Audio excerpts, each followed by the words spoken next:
Hello everyone, आपका स्वागत है मेरी दूसरी क्लास में। और ये क्लास परमार एसएससी वाली जो बुक है सेकंड एडिशन, उसका सेकंड लेक्चर है और वो भी ज्योग्राफी का है। ठीक है, आइए स्टार्ट करते हैं धूमकेतु से। ठीक है भाई। और भाई इसमें सिर्फ मैं चीज़ें हाईलाइट करूँगा और आपको सीधे सीधे पढ़नी है। और भाई जिसको भी ये लगे कि थोड़ा बोरियत फील हो रहा है तो प्लीज़ कोऑपरेट करें, क्योंकि यार चीज़ें धीरे धीरे ही होंगी, एक साथ तो मैं पूरा नहीं करा पाऊँगा। ठीक है, और चीज़ें अच्छी लगे तो लाइक करना। चलो चलते हैं भाई, देरी ना करते हुए। तो भाई चलते हैं धूमकेतु। धूमकेतु क्या होते हैं देखो, देखते हैं चलो। धूमकेतु बड़े बर्फीले पिंड होते हैं जो सूर्य के चारों ओर परिक्रमा करते हैं। ये धूल, चट्टान और जमे हुए गैस जैसे पानी, कार्बन डाइऑक्साइड, अमोनिया और मीथेन से बने होते हैं। जब यह सूर्य के निकट से गुजरता है तो इसकी बर्फ पिघलने लगती है, यानी बर्फ पिघल जाती है, जिसे दो पूंछ बन जाती हैं, आयन पूंछ और धूल पूंछ। ठीक है, दो पूंछें बन जाती हैं, आयन पूंछ और धूल पूंछ। धूमकेतु आमतौर पर कुइपर बेल्ट, अल्पकालिक धूमकेतु या ओट क्लाउड या दीर्घकालिक धूमकेतु से आते हैं। ठीक है, ओट क्लाउड कुइपर बेल्ट के पार बर्फीली वस्तुएं और धूल के कणों का बादल जैसा आकार। ओट क्लाउड होता है कुइपर बेल्ट के पार बर्फीली वस्तुएं और धूल के कणों का। ठीक है, आगे चलते हैं, देखते हैं हेली धूमकेतु। हेली धूमकेतु यह हर 76 साल में दिखाई देता है। इसके आखिरी बार 1986 में देखा गया था और इसे 2061 में फिर से लौटने की संभावना है। ठीक है, क्षुद्र ग्रह जिसे एस्टेरॉयड बोलते हैं, यह एक चट्टानी धातु युक्त और बर्फीले पिंड होता है जो सूर्य के चारों ओर परिक्रमा करता है। एस्टेरॉयड तो वही होते हैं, धातु युक्त चट्टान बर्फीले पिंड से बना होता है। ठीक है, उल्का पिंड जिसे मेटियोराइड बोलते हैं। उल्का पिंड, मेटियोराइड। उल्का पिंड एक छोटा चट्टानी धातुयुक्त अंतरिक्ष पिंड होता है जो सूर्य के चारों ओर परिक्रमा करता है। उल्का पिंड क्षुद्र ग्रहों बहुत छोटे होते हैं जो धूल के कणों से लेकर 1 मीटर चौड़े पिंड हो सकते हैं। ठीक है, उल्का यानी मीटियर।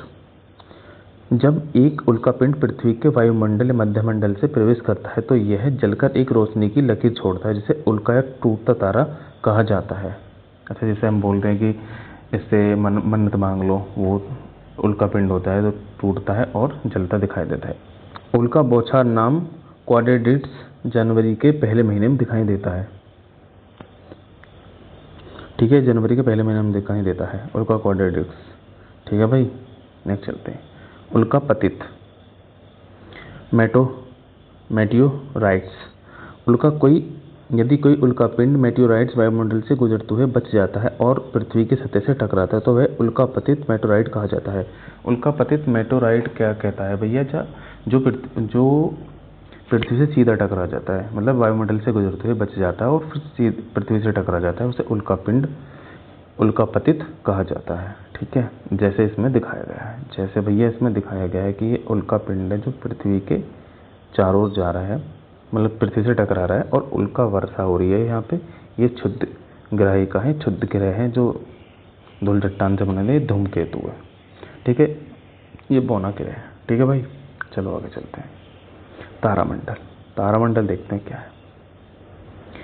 एक तारामंडल तारों का एक समूह होता है जो रात के आकाश में एक विशेष आकृति या आकार बनाने के रूप में दिखाई देता है। प्रत्येक तारामंडल एक तारापुंज बनाता है जो तारे का एक समूह होता है जो रात के आकाश में किसी विशेष आकृति का निर्माण करता है। ठीक है भाई, तारामंडल रात में दिखता है भाई, तो सबको ही पता है, बट पढ़ना तो पड़े भाई। उर्सा मेजर तारामंडल। उर्सा मेजर तारामंडल, इसे हम महान भालू, ग्रेट बियर और सप्तऋषि भारत में के नाम से जाना जाता है। यह उत्तर आकाश में स्थित एक तारामंडल है जो उर्सा मेजर में बिग डिपर तारामंडल में दिखाई देता है। बिग डिपर तारामंडल में दिखाई देता है। सबसे चमकीला तारा अलियत है। ठीक है, अलीपत नहीं, अलियत। ठीक है दोस्त, अब चलते हैं next. Ursa minor, Ursa minor पे देखते हैं। उर्सा माइनर, उर्सा माइनर जिसे छोटा भालू भी कहा जाता है, उत्तरी आकाश में एक प्रमुख तारामंडल है। सबसे चमकीला तारा पोलारिस, सबसे चमकीला तारा पोलारिस है। उर्सा माइनर का सबसे चमकीला तारा पोलारिस है। ठीक है। शर्मिष्ठा या कैसियोपिया, शर्मिष्ठा या कैसियोपिया, कैसियोपिया, ठीक है पिया, यह एक डब्लू आकार का तारामंडल है। कैसियोपिया का सबसे चमकीला तारा सेडार है और जिसे अल्फा कैसियोपिया भी कहा जाता है। ठीक है, डब्लू आकार का होता है। कैसियोपिया सबसे चमकीला तारा सेडार है और इसे अल्फा कैसियोपिया भी कहा जाता है। सिग्नस, सिग्नस देखते हैं भाई। सिग्नस, सिग्नस एक प्रमुख उत्तरी तारामंडल है जो अपनी विशिष्ट क्रॉस आकृति के लिए जाना जाता है। यह सिग्नस भाई, सिग्नस जो क्रॉस आकृति बन रही है, देखो ये बन रही है। ठीक है। धनु या धनुष और क्रॉस के आकार का नक्षत्र, देखो धनुष की तरह भी है, धनुष की तरह डिनोट हो रहा है। ठीक है। ओरियन, ओरियन जिसे हंटर भी कहा जाता है, यह एक प्रमुख तारों का समूह है जो उत्तरी खगोलीय गोलार्ध में सर्दियों के दौरान दिखाई देता है। ओरियन का सबसे चमकीला तारा रिगेल है। ओरियन का सबसे चमकीला तारा रिगेल है। ठीक है भाई, चलते हैं। रात के आकाश में सबसे चमकीला तारा सिरियस है, सिरियस। ठीक है। सूर्य के बाद पृथ्वी के सबसे निकट तारा प्रोक्सिमा सेंचुरी है। प्रोक्सिमा सेंचुरी सबसे निकट तारा है भाई सूर्य के बाद। बहुत बढ़िया। सूर्य, देखो सूर्य देखते हैं। सूर्य के बारे में सब जानते होंगे, लेकिन फिर पढ़ते हैं।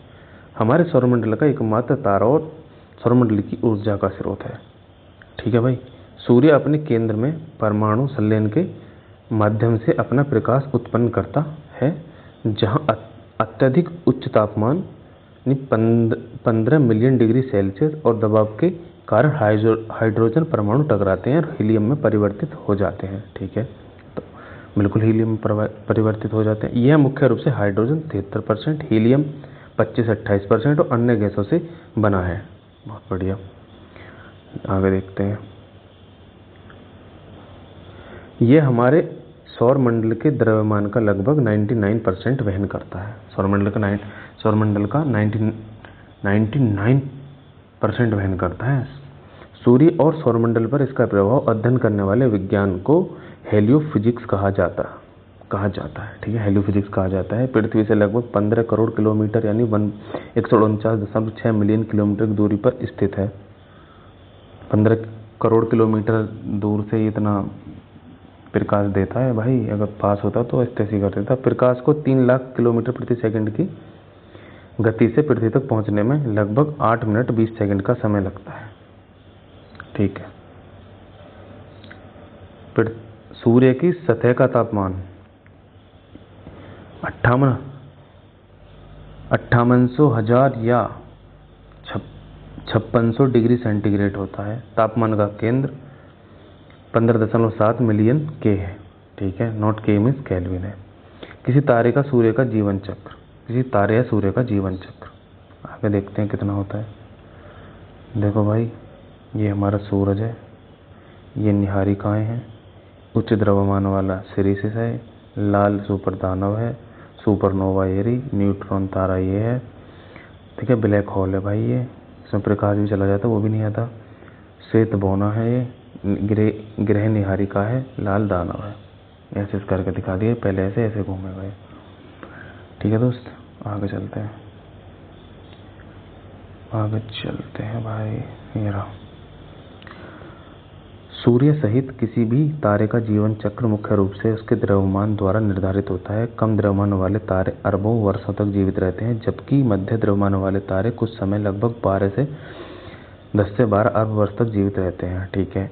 अंततः छोटे तारे श्वेत बौने तारे बन जाते हैं, जबकि विशाल तारे भयंकर सुपरनोवा विस्फोट के बाद न्यूट्रॉन तारा या ब्लैक होल में परिवर्तित हो जाते हैं।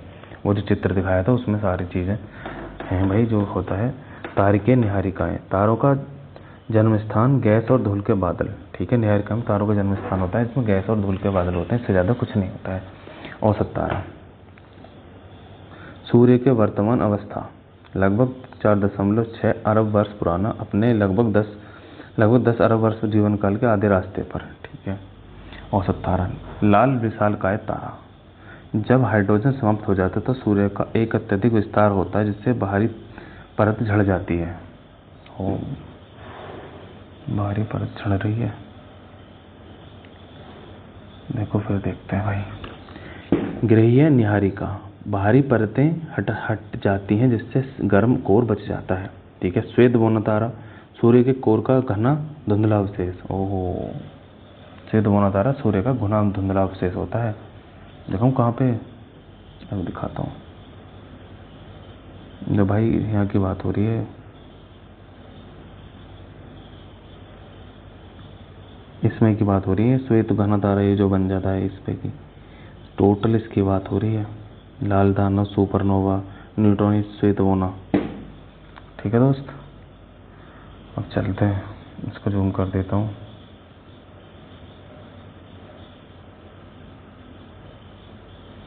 हम यहाँ पे श्वेत बोना तारा, ठीक है। अब देख काला बोना तारा। काला सूर्य के कोर का घना धुंधला अवशेष। घना धुंधला अवशेष श्वेत बोना तारा होता है। काला बोना तारा समय के साथ ठंडा होकर एक ठंडे अंधेरे में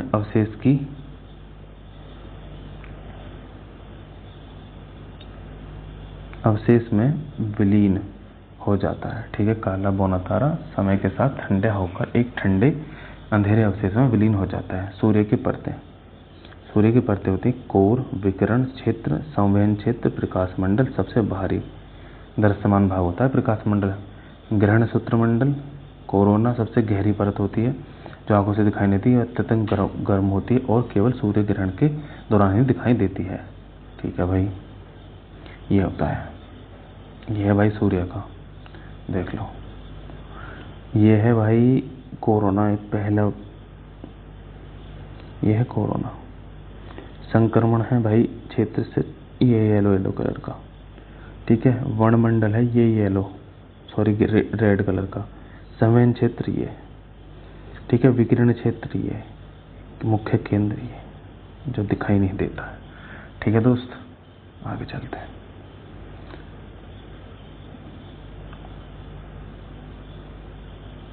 ये कहता है सौर और ज्वालाएं और सूर्य धब्बे, ठीक है।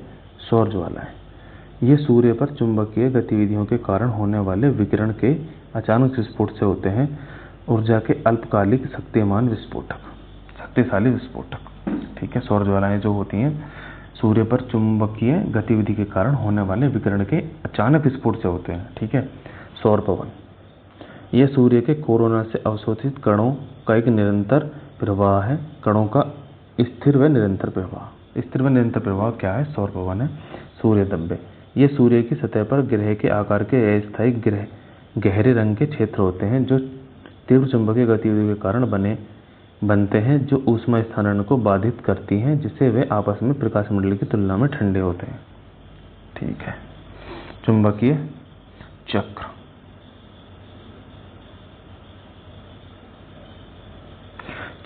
चक्र सूर्य की चुंबकीय गतिविधि हर 11 वर्ष में चरम पर पहुंचती है, जिससे सूर्य धब्बे और सौर ज्वालाओं की संख्या बढ़ जाती है। पृथ्वी और ज्वालाओं का प्रभाव अंतरिक्ष यान के इलेक्ट्रॉनिक्स को नुकसान, जीपीएस सिग्नल में गड़बड़ी, विद्युत प्रणालियों में अचुंबकीय रूप से प्रेरित धारा जिसके कारण ब्लैकआउट हो सकते हैं, विमानन और संचार का विकिरण प्रभाव, पनडुब्बी केबलों के प्रभावित आदि। अच्छा, इसका प्रभाव पृथ्वी पर और ज्वालाओं का प्रभाव ये पड़ता है। अंतरिक्ष यानों के इलेक्ट्रॉनिक्स को नुकसान, जीपीएस सिग्नल में गड़बड़ी, विद्युत प्रणालियों में चुंबकीय रूप से प्रेरित धारा जिसके कारण ब्लैकआउट हो सकते हैं, विमान और संचार पर विकिरण प्रभाव, पनडुब्बी केबलों में प्रेरित प्रभाव, ठीक है।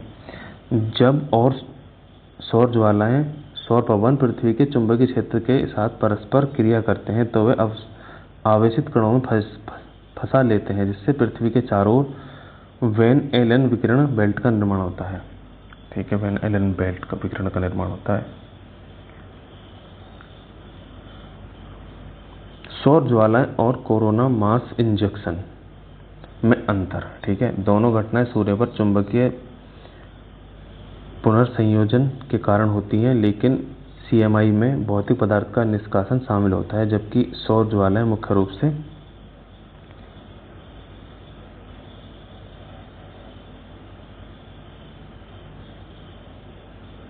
यहाँ से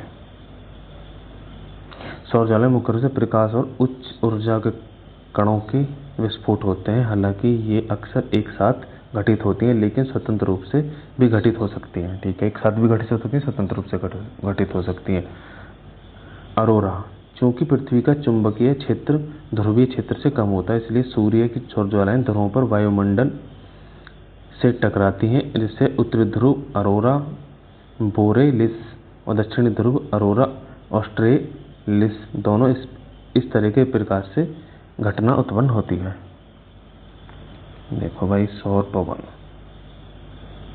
यह है सन स्पॉट, यह है सौर पवन, इलेक्ट्रॉन प्रोटॉन, ऑरोरल ओवल, चुंबकीय क्षेत्र, ये चुंबकीय क्षेत्र है भाई पूरा। ठीक है, आगे चलते हैं दोस्त। आज के लिए इतना ही, और कल नेक्स्ट क्लास में हम चालू करेंगे ग्रह से स्टार्ट करेंगे। ठीक है दोस्त, यहाँ से स्टार्ट करेंगे कल ग्रह से, क्योंकि ज़्यादा लंबी वीडियो हो जाएगी तो फिर आपको देखने में प्रॉब्लम होगी, तो अभी छोटी छोटी वीडियो रहने देते हैं। ठीक है, तब तक के लिए bye bye, thank you so much. ठीक है, चलो बाय बाय।